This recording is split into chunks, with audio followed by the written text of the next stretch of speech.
You wanted the actual video for Sony gives up on retro PlayStation games. You asked for this, Steve. You're getting it. This was your choice. Is officially just giving up on their old games. It feels like they don't actually care about their retro franchises, the stuff that made them popular in the first place. For the most part, they've kind of just ignored it. And even more recent games that have become incredibly popular, like Bloodborne, they don't even acknowledge it. A couple days ago, literally a couple days ago, was the 10th anniversary of Bloodborne, which seems like one of the most popular PlayStation 4 games ever. It didn't even get a tweet, but I wanted to talk about this today because... Isn't it a case where they're not prepared to do even talk about Bloodborne really, until the original creator actually wants to work on it or has time to work on it? They're not prepared to let someone else work on Bloodborne. So either he actually finds the time to work on the game, or they're simply just not prepared to do it. And how am I feeling about the Doom? I haven't really checked out on it. Honestly, I haven't seen any of the videos. Didn't have much time. No, I agree, Bags. You want the original person with the original vision to work on it to make sure it's better, and Sony aren't willing to compromise on that. And you know what? It is what it is. Yesterday, there was a Nintendo Direct. A lot of people hated it. The main conversation is worst final Nintendo Direct, but I had a pretty good time. Yeah, a lot of the games sucked, but it had Metroid, so I was happy with it. But there was something exceptionally strange. New PlayStation games from PlayStation Studios, but not made by PlayStation and not exclusive to the PS5. But let's talk about it because... That's because Sony closed the studio. Sony closed those studios. They don't exist anymore. But they're still Sony first-party IPs. And by the way, I've seen this multiple times now. I want to say it's Tripster that said it, but I can't remember 100%. But they were saying that closing Japan studios was the best move Sony has ever done. He doesn't care about all the jobs lost. It gave rise to Team Asobi and Astrobot, and that's worth closing Japan studios. That is what they said. That's crazy. Yet when Xbox closes a studio, you barbaric beasts. But when Sony closes a studio, it was absolutely deserved, and it's the best thing Sony could do. Just thought I'd put that in there. I think that Sony is starting to change their strategy with AA. They only want to have the biggest, craziest, flashiest games, but for their classic series, their classic IP, I think they're going to let other people kind of just do their best with it. Let's talk. Hi, hope you're having a great day, and if you could, please give this video a like and subscribe. Man's got 200,000 subs, and I can't even get 10,000 subs. You guys are slacking. Create multiple accounts and get me to 10,000 subs. That is your to-do list. If you haven't already. So, here are the two games they revealed yesterday that, I mean, everybody is so confused by, but it's now been 24 hours and they're releasing these completely new logos. If you grew up playing Hot Shots Golf, on the PlayStation 1 especially, I've put so many hours into Hot Shots Golf, they brought it back. We're getting a completely new Hot Shots Golf. Now, in Japan, it's always been called Everybody's Golf. They combined it. So now the complete name is going to be Everybody's Golf Hot Shots. But Patapon, I am obsessed with Patapon because I'm a big PSP fanatic. They're bringing them back. They're doing a remastered coupled collection with new features. These have been remastered on PlayStation 4, but now they've actually fixed some of the glitches to timing and stuff that very essential rhythm game. But people are like, bro, seeing these two logos in an official Nintendo Switch graphic is still surreal. What a time to be alive. This is an official tweet by Nintendo, basically advertising some great upcoming PlayStation games. But people are already beginning to say, okay, so it seems like what's happening is Bandai Namco has secured the rights. Now, Bandai Namco has actually been doing other stuff with PlayStation, but they already have commercials ready. They already have advertising. They already have a big media blitz going on for these games. It's so cool to see Patapon coming back. God, I love Patapon. Bandai Namco is already putting more effort into preserving and marketing PlayStation classics than Sony themselves has done in the last 15 years. I'm sick to my stomach. Now, I think this person's being hyperbolic to be silly. They have championed some classics. We did have the medieval remake in Shadows of Colossus, but definitely for easily the last 8 or 9 years, Sony has been dead silent about their classics. I mean, Sony and Microsoft have mainly tried to make the AAA games, which they believe, those are the console sellers, right? Papaton isn't going to move a console. Hot Shots Golf isn't going to move a console. Banjo-Kazooie is not going to move consoles unless it's exclusive to Nintendo. Then it probably will at least shift a few. But these companies now want games that are going to have a big impact and not a minimal impact. But I think that having these varieties and developing games of these varieties like we had during the PS3 and the 360 era, and even, to an extent during the Xbox One and the PS4 era, was actually a good thing. Having games like Hi-Fi Rush now, was actually a really nice change. But as you saw, they're just not selling. They're not having the impact that people want. Even when it went to PlayStation, no one bought it. They ported it over to PlayStation hoping it would do really well, and it didn't. And this is the problem with these niche games. Back in the day, they used to be low budget and enough to actually, the sales that they made were enough. Now, if they're not selling 2 million, 3 million, 5 million copies, it's deemed a failure. But then, drip feeding us stuff on PlayStation Plus Premium.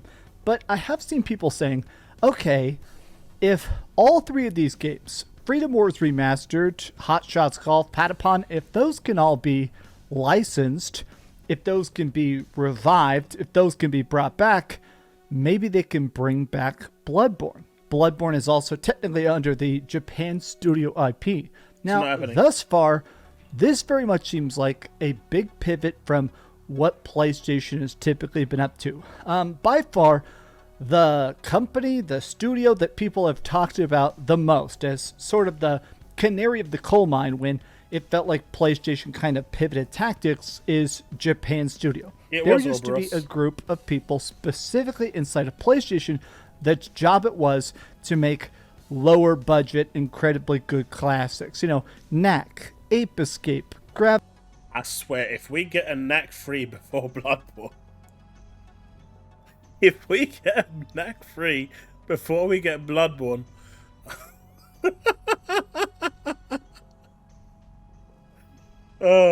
that's gonna be special. That's gonna be special. Gravity Rush, Puppeteer, obviously The Last Guardian, Loco Roco. These are all games that, even if they're not winning a ton of awards, even if they're not the biggest, craziest thing ever, they're good games. They're incredibly good games that are creative and different, and I feel like different is the important thing. So many people make memes about the fact that everything from PlayStation is an over-the-shoulder, narrative-heavy experience. They don't do a lot of shooters. They don't do a lot of online stuff. It's just this, right? Well, I guess current PlayStation's very obsessed with live service, but that's what I thought, Leaf. He actually just said that Knack is not a good game. He said it's a very good game. Knack, a very good game.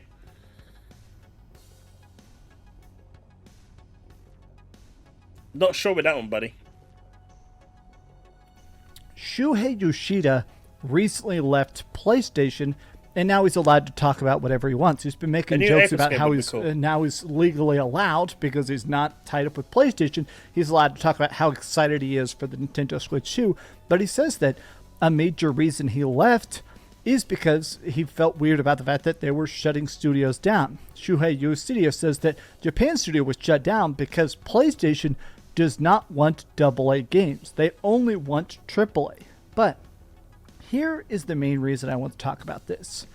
I think that, in a way, PlayStation has perhaps, and I'm being very optimistic here, they've perhaps found a way to have the best of both worlds, where they can focus their budget, their time, their marketing on the big AAA stuff that's going to make hopefully billions of dollars and sell PlayStations.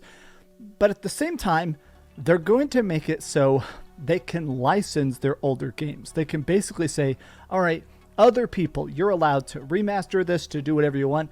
We want a big cut. Like this, people are basically being like, okay, Sony has now officially started licensing out their dormant intellectual property to third parties. We've seen this now in 2023 with the Fantavision remake. We've seen this year with the Freeamore's remaster, Patapon, and Everybody's Golf. These all being brought by Bandai Namco. It seems like we could be getting other remasters as well. Games that maybe deserve to come back, like Gravity Rush or Tokyo Jungle. Games. The problem with that is that games like Gravity Rush are very unique in their gameplay.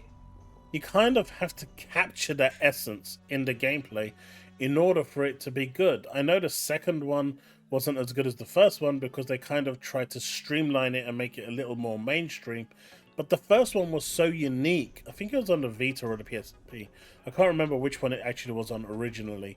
But I think it was the Vita because it had gyro controls. But that actually made it really unique. And it was a solid game. I really enjoyed Gravity Rush. Not the second one as much, but the first one was really good. But if you want to get that sort of experience again, you kind of need the team.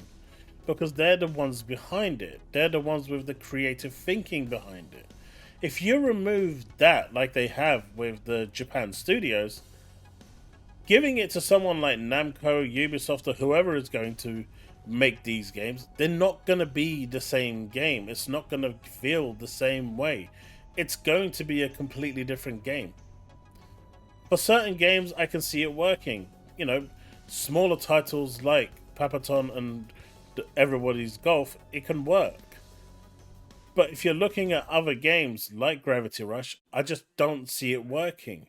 There's way too many creative nuances there where I just don't feel that it would actually work. But that's just my opinion.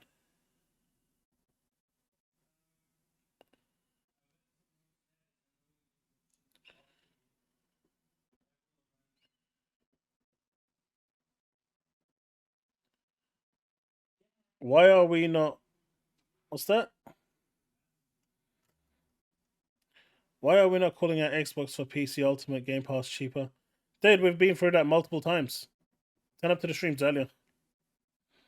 I've already brought that up multiple times. Like a lot. I know other places might not, but I do. And I think it's a sham. But I will also say that you get more...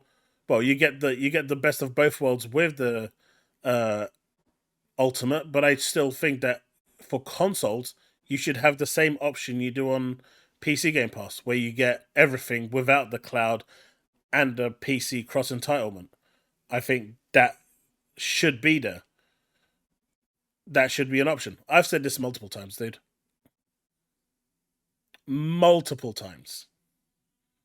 Games that are not just incredibly good, but in a lot of ways, I feel like they would sell 10 times better. But it makes Gravity sense. Rush and Tokyo Jungle are very, very famous games because they were so overlooked. Gravity Rush is like a time tilty game. You can basically attack by controlling gravity. You turn gravity to hit people, you turn gravity to run up walls and solve puzzles and stuff. Incredibly good games. They're extremely, extremely unique. And at the time, they admitted that even for how tiny the budgets were, they sold almost 0 copies. And PlayStation was disappointed because they couldn't tell it was good. People that played it could tell it was good. And the same for Tokyo Jungle. That was like a open world. Power Boss? I do, yes. If they go down the PC route, which I think they are, they can't get away with charging for Xbox Live and going down the route of that, because that would be a massive turnoff to anyone. That would basically just be telling people just go to PC, like build your own PC. I can't see a world where they can still ask you to pay for Xbox Live if they are going down the PC route. Because at the end of the day, if you're buying a game off Steam, for example, regardless of whether it's an Xbox game or not, if you're playing it on that device, you're going to need to pay for Xbox Live, just like you do with Final Fantasy 14, which is stupid. You shouldn't need to. So that, in my opinion, they would have to abolish it.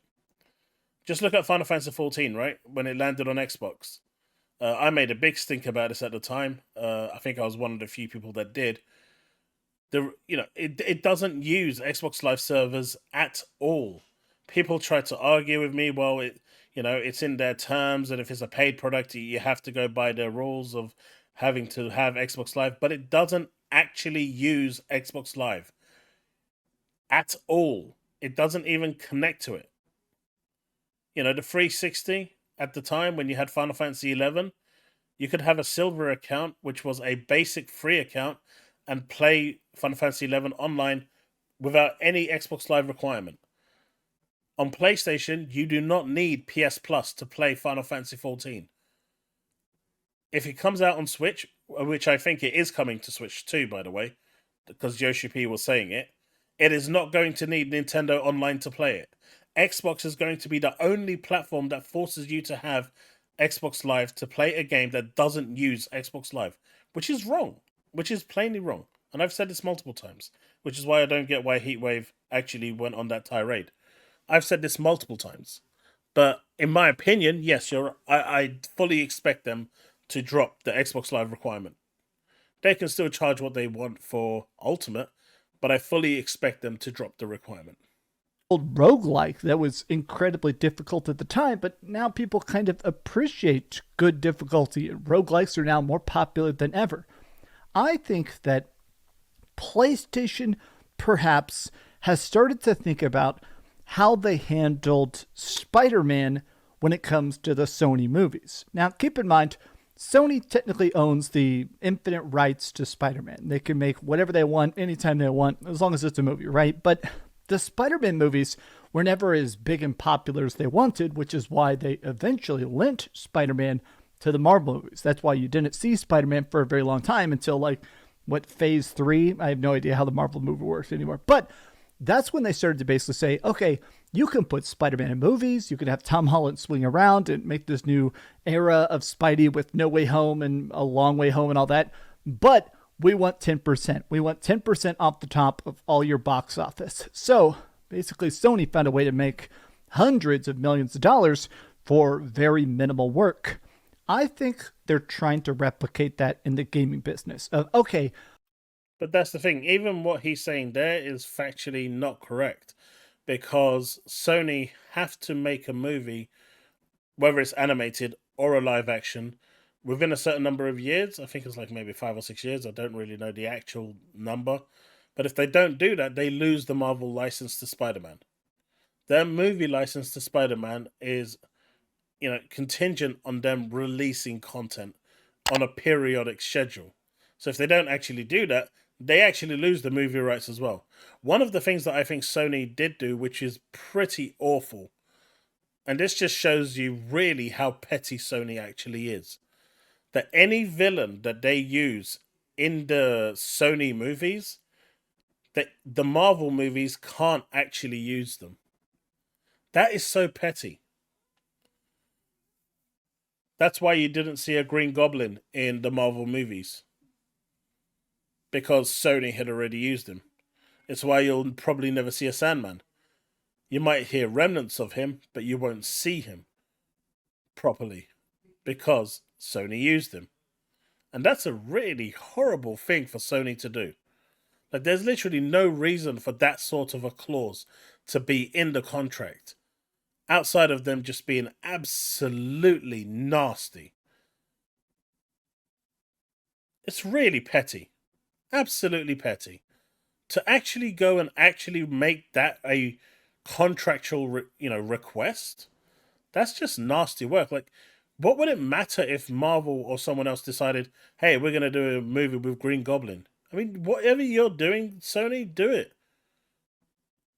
It's not going to matter. But that's why now Marvel can't use those enemies, those villains, in their movies to progress with a story in a certain way. They wanted to use the Green Goblin. They wanted to use other villains from the from the from the franchise, but they can't because they've appeared in the original Sony production Spider-Man movies, so they're legally not allowed to use them.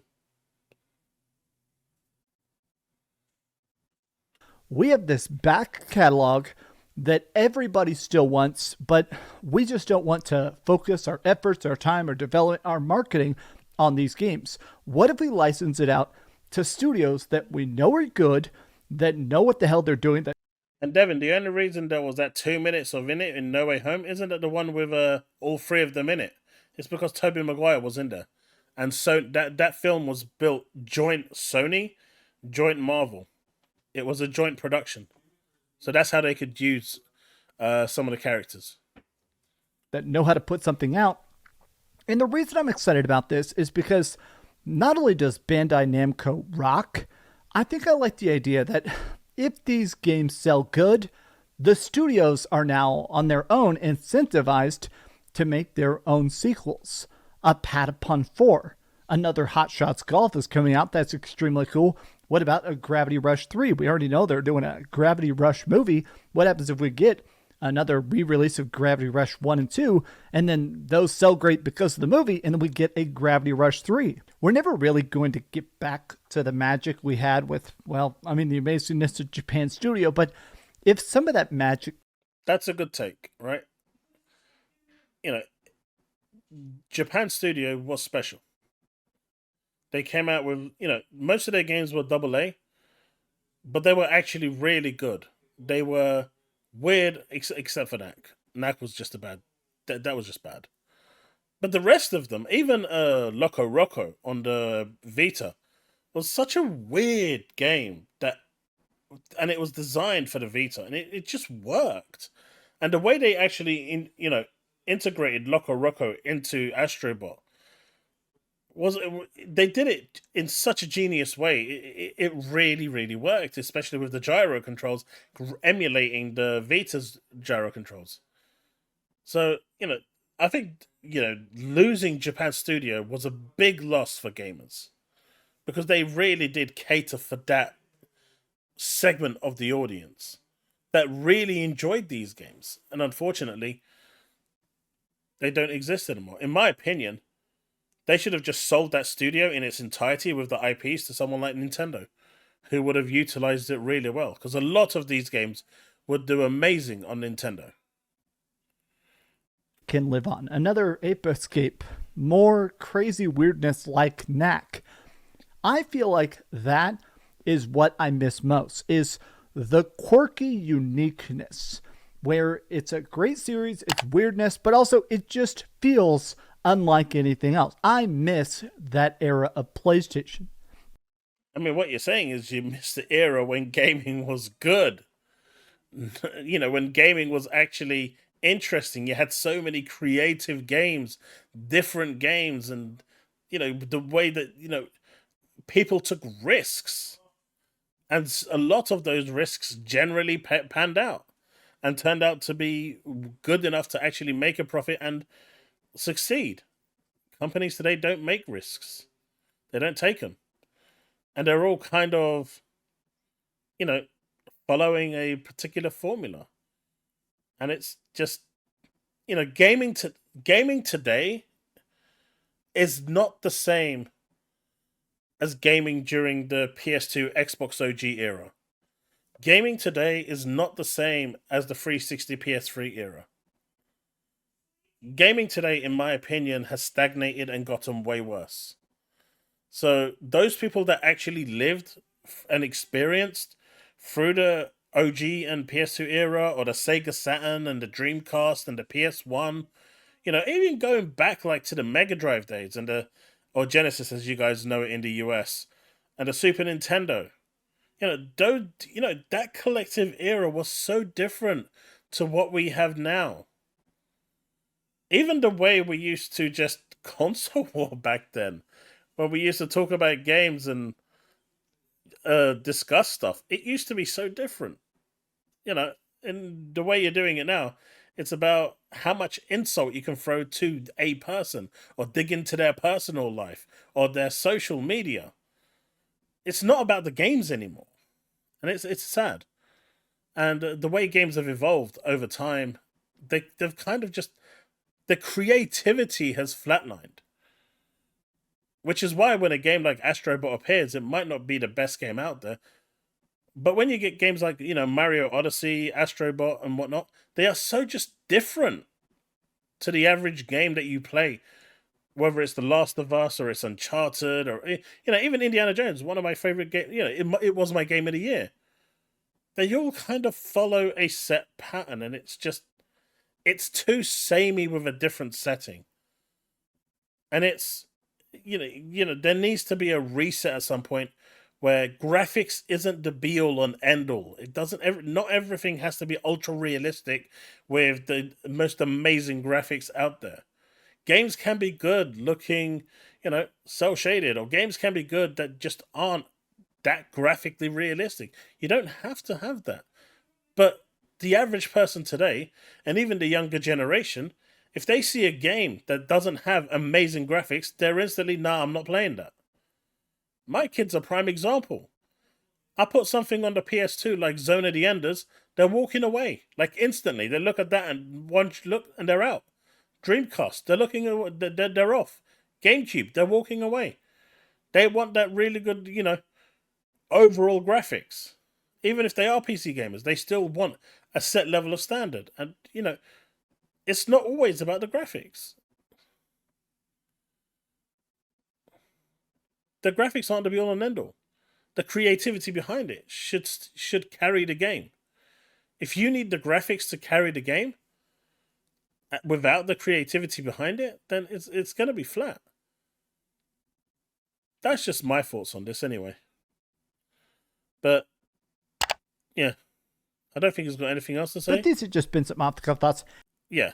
He hasn't got anything else to say. That's my thoughts on this anyway.